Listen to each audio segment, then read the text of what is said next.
Welcome back, Summoners, to another episode of Summoners War Chronicles Monster Spotlight. Today we have Rigel, the Water Lich. The game did give him free via a challenge book not too long ago. It was for a limited time. At the time of this video, I believe he's still available, but only for a couple of days. So let's go ahead and let's dive onto his kit. Starting off, it's just a basic attack. Nothing too special there. Moving on to its first ability, which is what you're going to use him most for, in my opinion, is the fact that he has the chance for anywhere from a 55 to a 75% rate of removing attack and defense up, and upon doing so, he applies attack and defense down. His second ability, he just applies attack up to himself. There's not a whole lot going on there, but that will help for getting in some extra damage. He does have a passive ability that makes him flat out immune to crowd control effects. When he's attacking a target with defense or attack up, he has the chance, a very low chance at 10%, to decrease the cooldown of his first ability. When he's attacking a boss with level 3 attack or higher, or defense for that matter, he will guarantee. I am just flustered all over today. It's been a week. Anyways, when he's attacking a boss with level 3 attack and or defense up, and defense, attack and defense, he'll decrease the cooldown of his first ability by 40%. That makes it a lot easier to get in there and to keep the enemy from, absorbing damage and dishing it out. Especially useful against Fire Taldace, who loves to stack that defense especially. Sorry, not Fire Taldace, I misspoke. The Forgotten Shrine boss, Rhodes. The Fire Rhodes.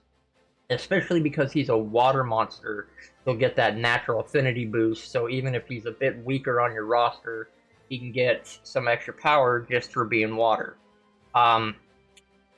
Moving on to his runes, he is a ranged DPS monster, being a mage, so I definitely recommend, like a Swift Blade, being that his basic attack is just that, and you're mostly using him for his first ability.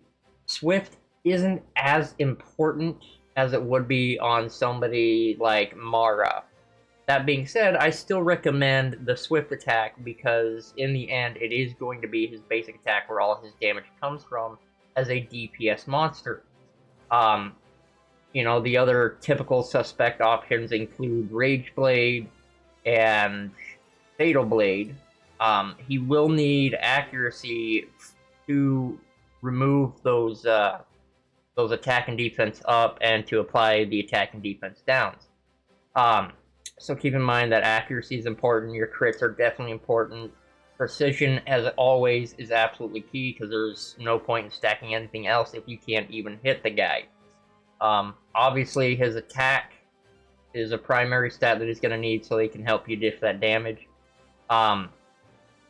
Playtesting him out a bit, he does seem useful, just not maybe the strongest DPS out there. He's super useful because he's immune to that crowd control, so things like knock up and stun aren't going to affect him at all, meaning that he can provide a more reliable DPS through things like the Hall of Magic.